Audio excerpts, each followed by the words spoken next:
Hi, everybody. Welcome back to English 116. This is for our class for Monday, the 29th. And I wanted to remind you that I'm going to be out of town on October 1st, which is Wednesday, and October 6th, which is the following Monday.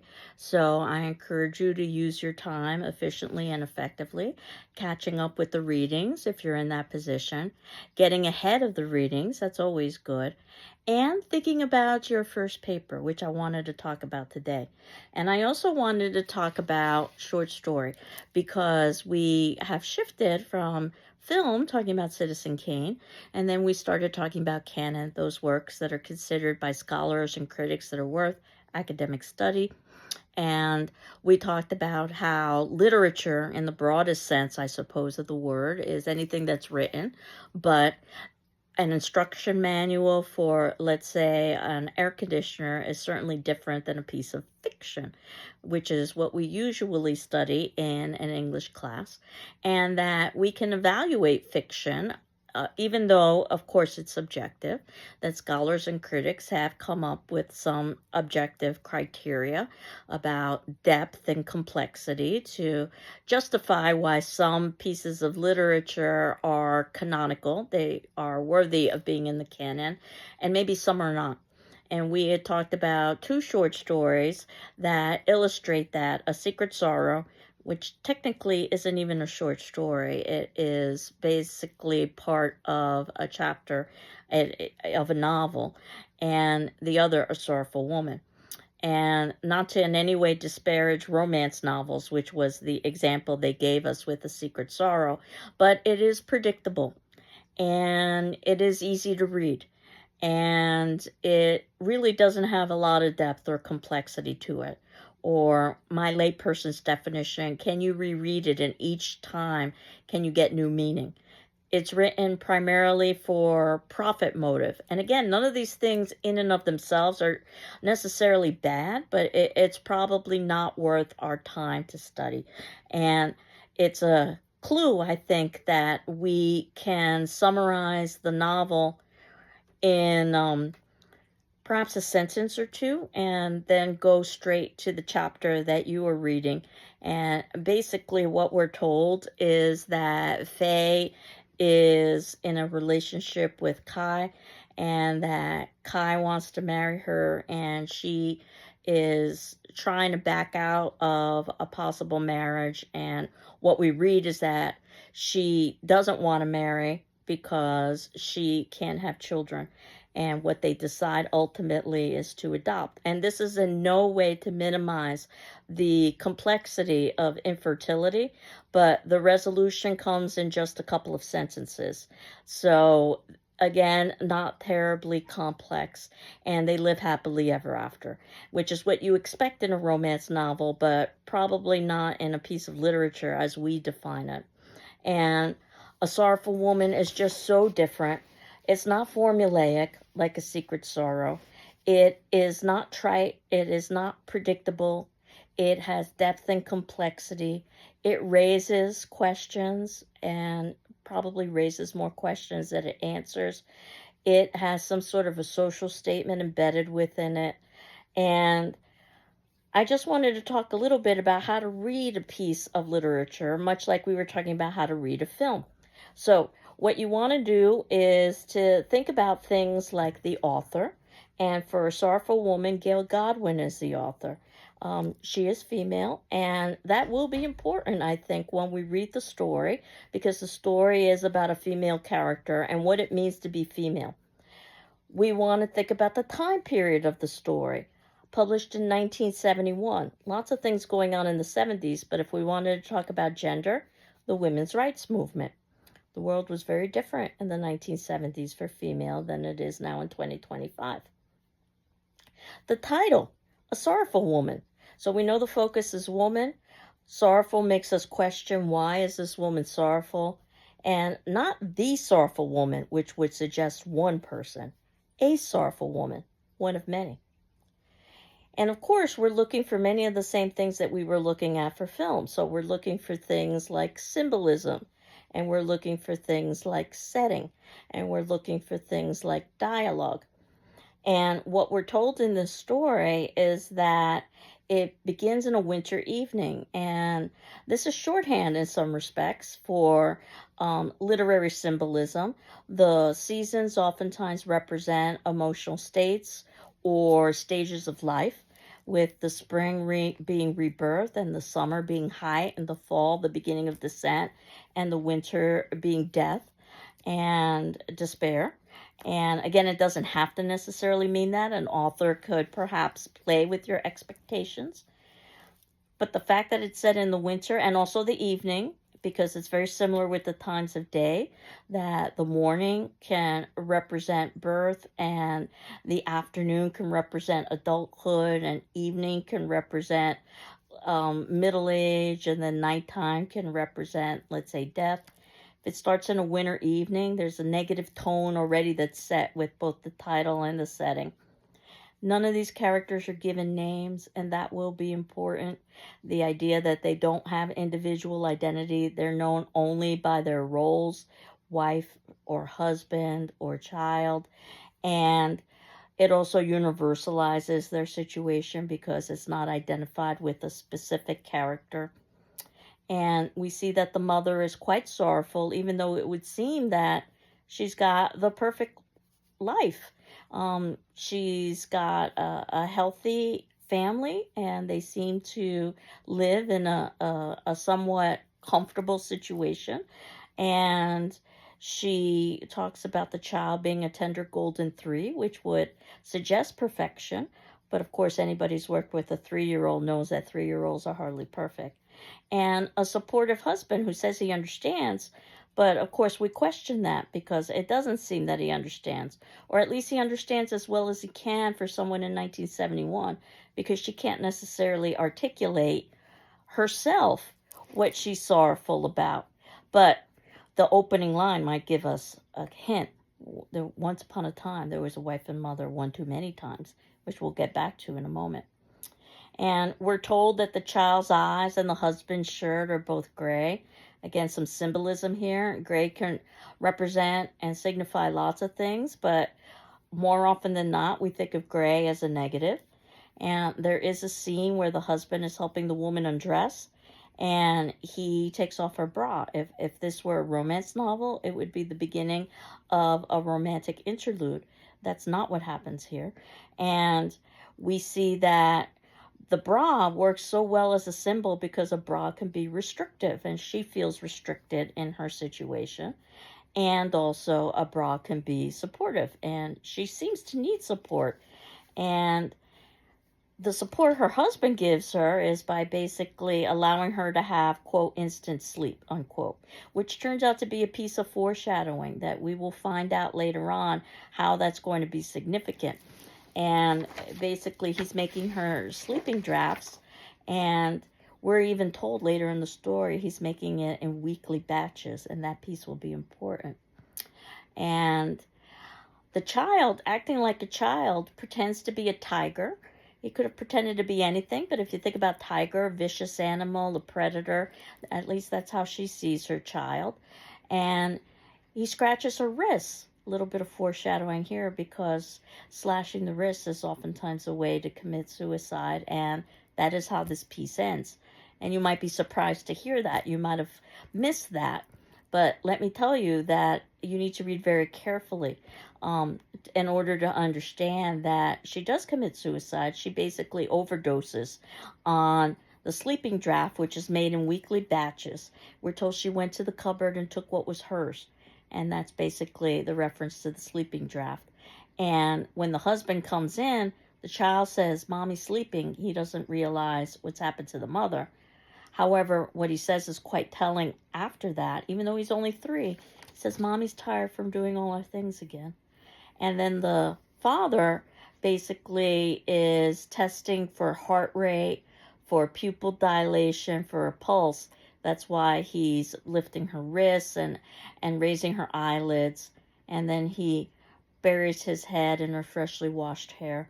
And that shows his despair.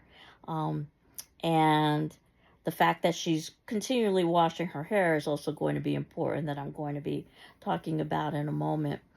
But, the child also brings her a grasshopper. Again, the idea that She's not able to connect with this child. And at one point, she hits the child when her husband can see. That seems very much to be cry for help. And the husband responds by getting a girl to help along with the housework. She's perfect, in part because she's not pretty, so she's not going to be a romantic threat, but the girl is a threat nonetheless, because the girl is able to perform all the tasks that the wife cannot. And or at least the girl is compensated for performing those tasks. Of course, the wife isn't, so perhaps it would be a different situation if the wife were compensated or had the freedom that the girl has to leave whenever she wants. That's certainly not the situation with the wife. The wife is so intimidated that eventually, she has the girl fired and the wife moves into the girl's white room. And white has lots of symbolism that can be positive about youthfulness and about innocence and about brightness, or it can also have some negatives about being bland or institutional. Both would work here. And the mother now, as she isolates herself in this room, it's a winter afternoon, and notice that we've moved earlier on in the day, which would seem to suggest that perhaps things might get better for the woman, at least for her, maybe not necessarily for the family. And this is her story. Be fascinating to read a story called The Sorrowful Man, or to read a story called The Sorrowful Child and get their stories from their perspective, but we're getting it from her perspective. She's wearing an old sweater from school. She's trying to regress back into her past. When she was in school, she didn't have the responsibilities of family, of being a wife and a mother.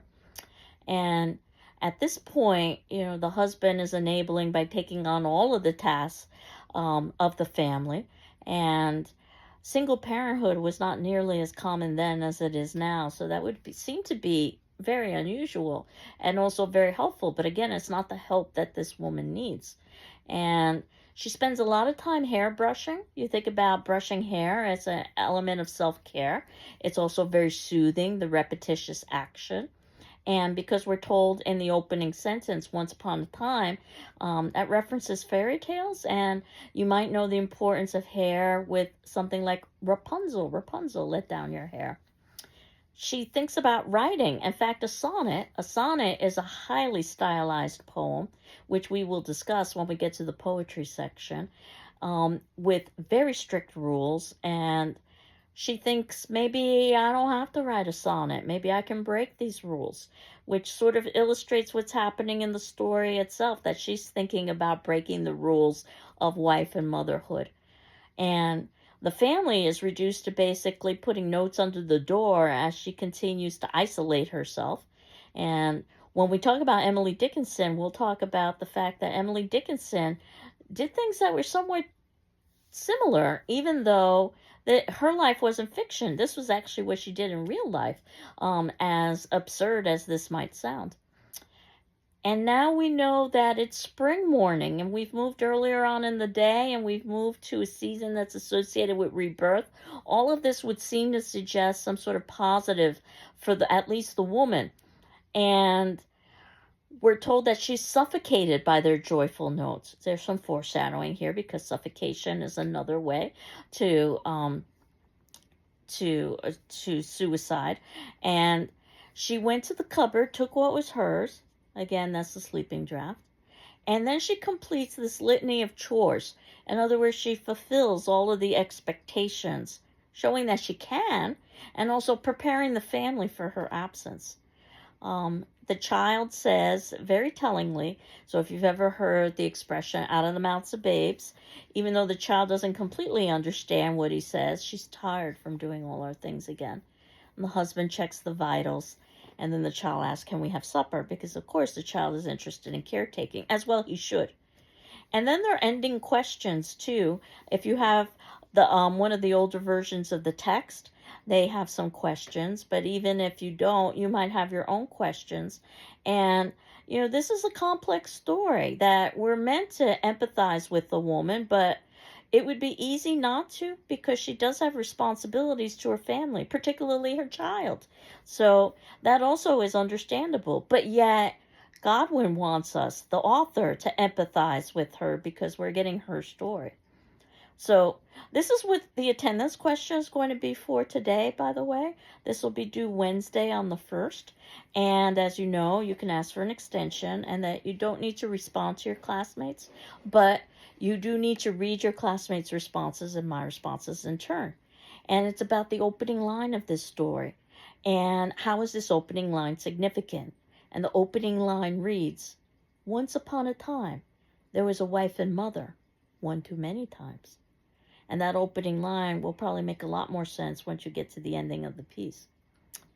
But as I indicated, I wanted to talk a little bit about the conventions of writing a paper. I'm hopeful that this is review for you from previous English classes. But in our syllabus and other documents folder, you will find something called the critical paper. I suggest you might want to print it out so that you've got a hard copy in front of you. And honestly, this was a handout that was given to me in my undergraduate days, so it's quite old, and I've held on to it all these years, and it's still one of the best that I've seen in terms of writing a paper. So I wanted to talk a little bit about it, and as you know, you're not writing a research paper, you're writing what's called a critical paper. So based on your own analysis and your own interpretations on what you've learned in class. And the handout is divided into 3 pieces: the planning, the writing, and the editing. And I can tell you that most authors write incorrectly. They go straight to the writing phrase, try to write the perfect first sentence. They become frustrated, usually delay writing the paper until it's due, and then they end up writing something that's not as quality as it should be. So spend some time with the planning or the thinking phase. Then you can go to the writing, and then finally the editing. So for the planning, what you're told is to analyze, not summarize. You're not doing what I call the junior high school book report. You're not proving that you read the text. The assumption is, or seen the film, the assumption is you've already done that. You're not talking about what happened. You're talking about why those things happen. So basically, you don't have to retell the entire story, just those pieces that are relevant for your analysis. Or a grammatical way of saying that. Confine your comments on plot to subordinate clauses, emphasizing the main clause, the significance of that action. In other words, the bulk of your sentences should be devoted to interpretation. And in your first paragraph is where you have your thesis, which is the position that you are taking that reasonable people could disagree about. You're much like an attorney presenting evidence, and I'm much like a judge reviewing the evidence, in that it doesn't matter what my personal opinion is. You have to provide enough evidence so that the position is possible. Not even probable, just possible. And a good attorney can argue either side of the case, defense or prosecution. Now, obviously, there might be more evidence on one side or another, but a good attorney knows how to organize all of the evidence so they can have the strongest argument possible. And that's what basically you're doing as well when you put together your thesis. Now, the thing is with the thesis is that you might not know what your paper is about until you've written it. And, of course, the catch-22, how do you write your paper if you don't know what it's about? Writing is a process of self-discovery, so you might discover your thesis through the process of writing. And I know many students that what they do is that they write a paper, they reread what they've written, they summarize it in a sentence or two, they plug that into their first or introductory paragraph. So you can work backwards if you so wanted to. And the handout gives you some examples of a thesis that wouldn't necessarily be very effective. For instance, Shakespeare explores the complexities of experience. That's much too general. Every author explores the complexities of experience. We can say that for every film and every author. Or saying something like Shakespeare employs much imagery in Hamlet. Just about every author and every good film does as well. The question is what imagery is employed and how and why is it important? So your paragraph should be minimum 3 sentences long, all of them.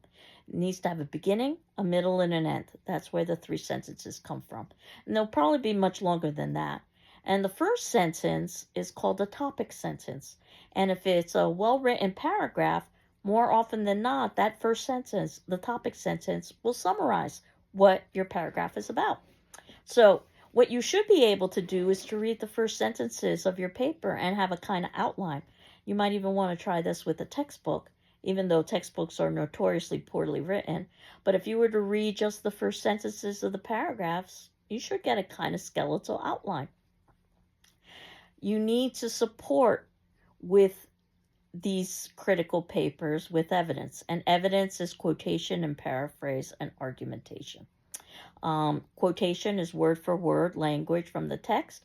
Paraphrase is when you put in your own language. Basically, my job is to take the opposite position of whatever it is you argue. So if you want to say the woman in a sorrowful woman is sorrowful, I'll say no, she's not. So you're going to have to basically provide evidence. And again, I'm much like the judge. I might agree with you, but I can't rely on that. I have to rely on the evidence that you present. And this can be tricky because you don't want to just plug in quotation to give your paper length, or what I call padding the paper. You want to use quotation because it's adding value to it. You also want to avoid the other extreme of using no quotation because you need to have evidence. And generally speaking, it's a bad idea to end the paragraph with a quote, generally, because you probably want to comment on the relevance of that quote. And you want to have a concluding paragraph, which is your last paragraph that gives a sense of closure. That also needs to be 3 or more sentences. And you want to find an interesting way to conclude. You don't want to just alter a couple of words from your introduction and put that in there. Save some sort of impressive observation for the end, or perhaps hint at a related idea, or apply your thesis to another work by the same author. And again, your conclusion needs to be 3 or more sentences long. Now, the writing piece. And I had a very wise professor in college once say that a piece of writing is never done. You just have to hand it in at some point, which I think is quite true.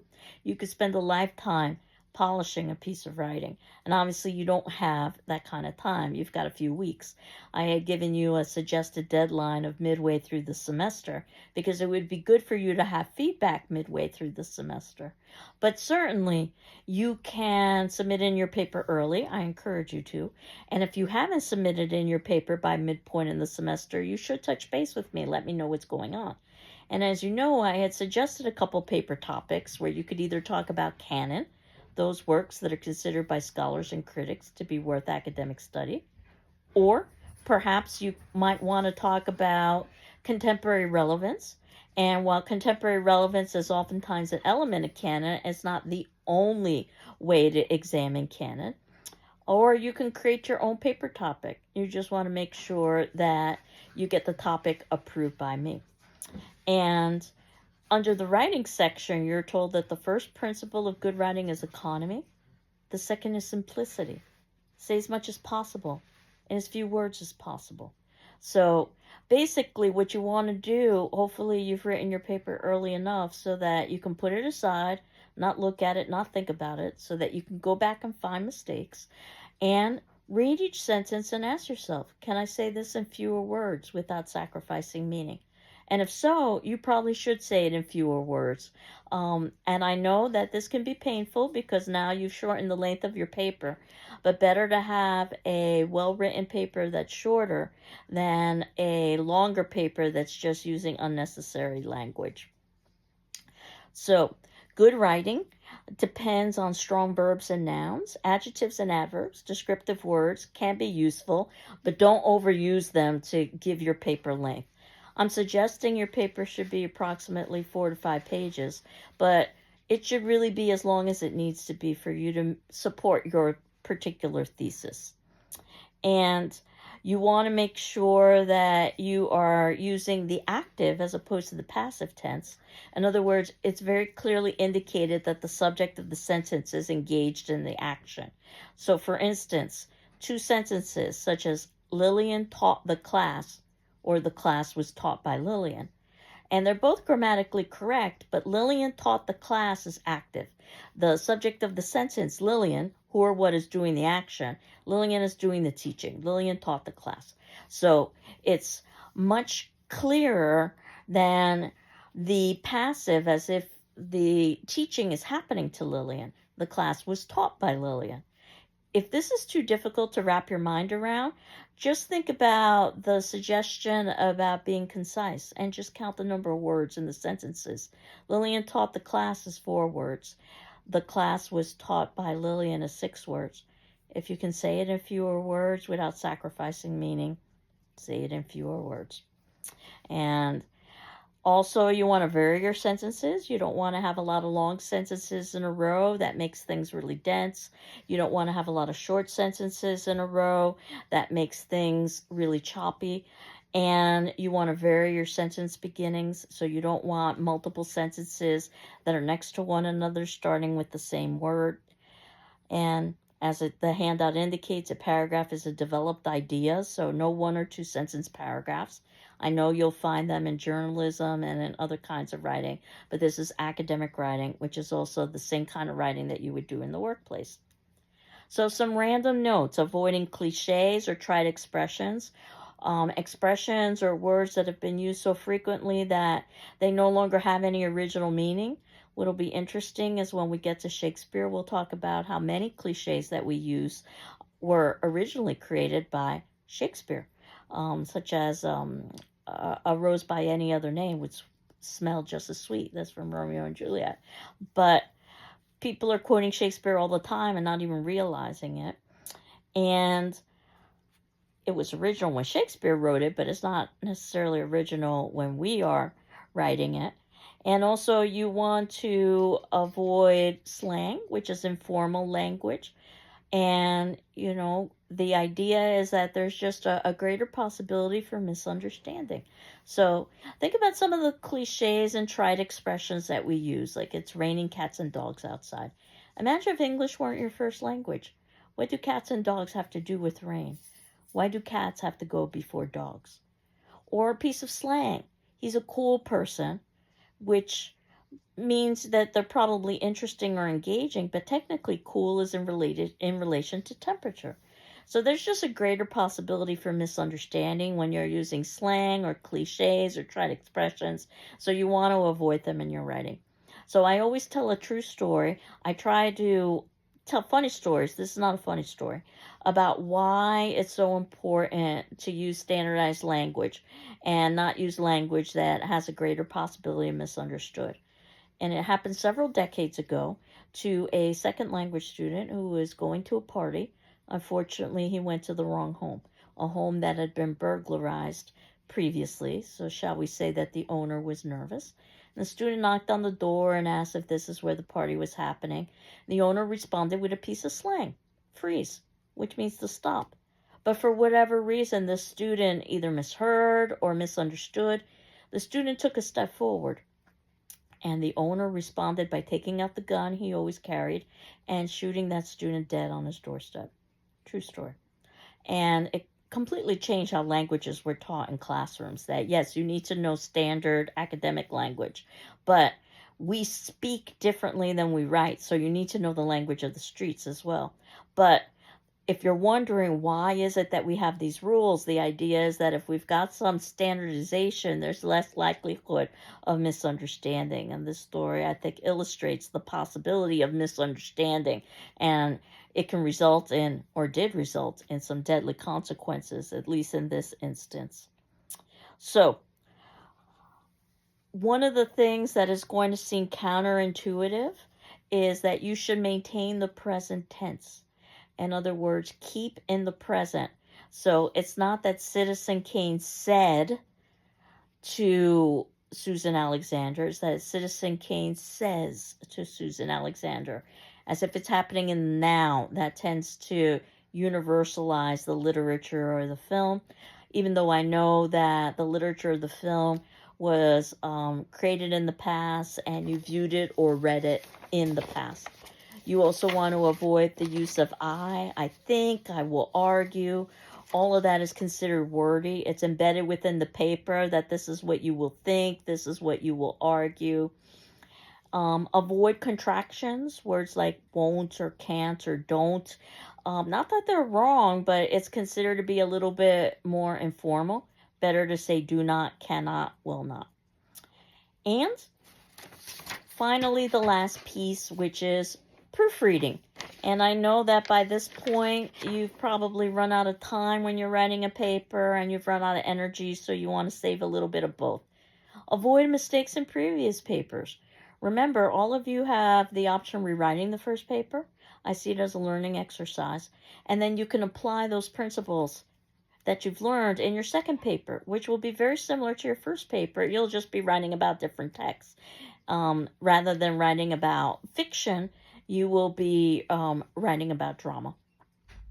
So, if you have difficulty when you're proofreading, you might want to read backwards. Yes, your paper will not make sense, and that's the whole point, so that you can look at the grammar and the mechanics. Start with the last sentence and work your way forward. You should have a title. Your title should be original and should reflect your thesis. You don't want to name the title of your paper the same title as the text you're examining. So if you're writing on a sorrowful woman, you don't want to call your paper a sorrowful woman. That title's already been taken. Though you can embed the title within your own title. So you could talk about imagery in a sorrowful woman.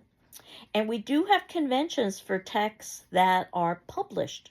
That if a short story is published, then it appears in quotation marks. And you might notice this on our outline.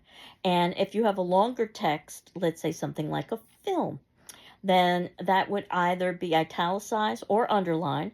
Underlined because you can't really italicize when you're handwriting, let's say on a whiteboard, for instance. And that means that you do not need to put your entire title in quotation marks or underlining it because it hasn't been published.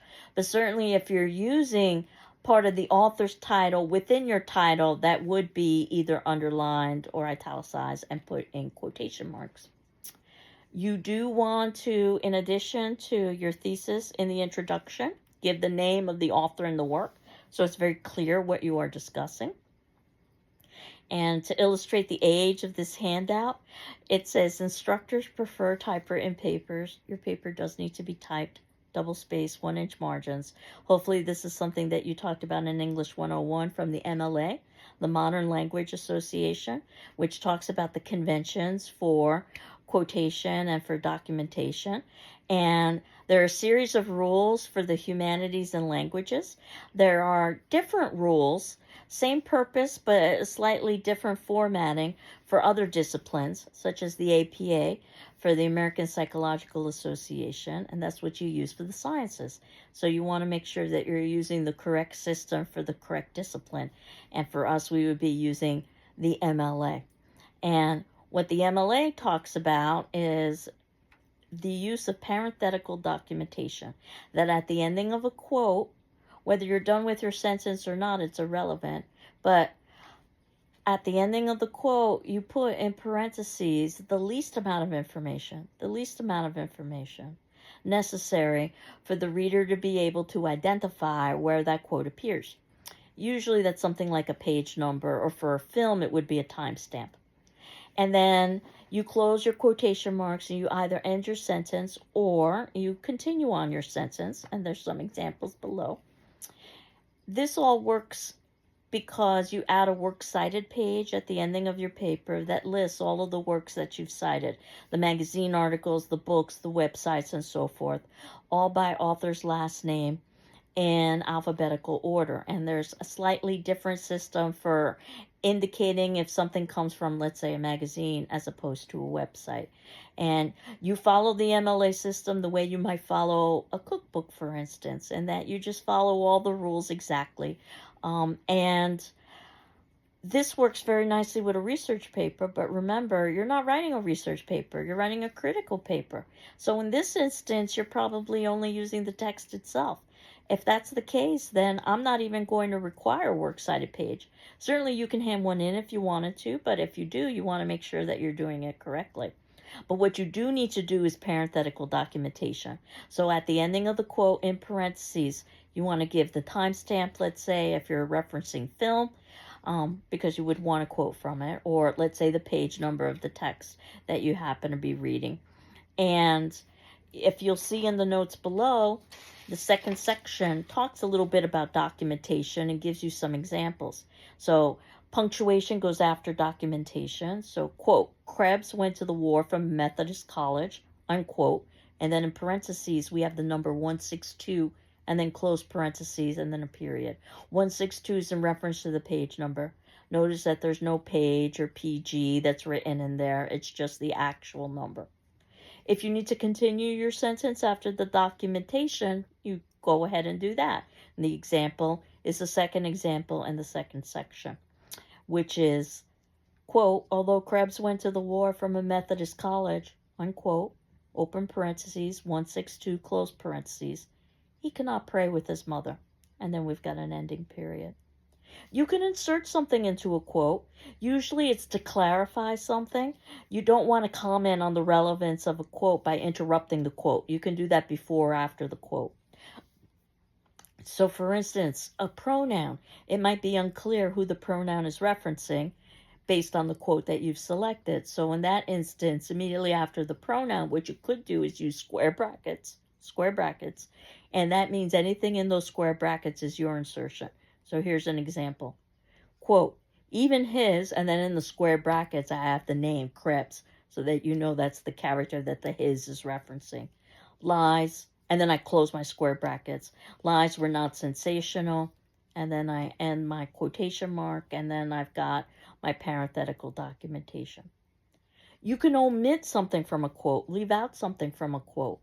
And the idea is that you're not trying to change the meaning of the quote. That wouldn't be ethical. But if you're leaving out a word or several words that aren't relevant, and you don't need to begin a quote or end a quote by indicating that you left something out. The assumption is that you've started your quote at a particular point and there was information before that. And the assumption is that you ended your quote at a particular point and there's information after that. This is in reference to between your starting point and your ending point. If you leave something out, you use what we call an ellipsis, or it's known as the 3 periods or the 3 dots, and you can see the example below. Krebs, quote, during his time, ...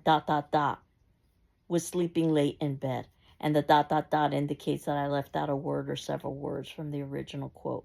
And then, of course, at the ending of the quote, I've got my parenthetical documentation. And if you're quoting a long quote, usually that's over 3 sentences long. Or, I'm sorry, 3 lines long. Not 3 sentences, but 3 lines of text. You indent in that quote. You've probably seen that in quotation before, that you have a block quote. So you indent in the quote, so it's very easy to identify where the quote begins. More importantly, where it ends. So if it's a long quote, it's very easy for you to find. And for some reason, we put the ending punctuation first and then the parenthetical documentation. So it's the exact opposite than when you are quoting within the body of your paper. I'm not sure why, but it's just a convention that we follow. And if you're curious about finding more information about this, if you've got the textbook, it talks a little bit about the conventions of writing a paper. Those were some of the introductory readings that I had assigned. And Purdue OWL, if you've never heard of it before, it's a website. I've got it in the second and the third section of the notes. In the second section of the notes below, where basically what it's doing is that it is, Purdue OWL is reviewing the entire writing process.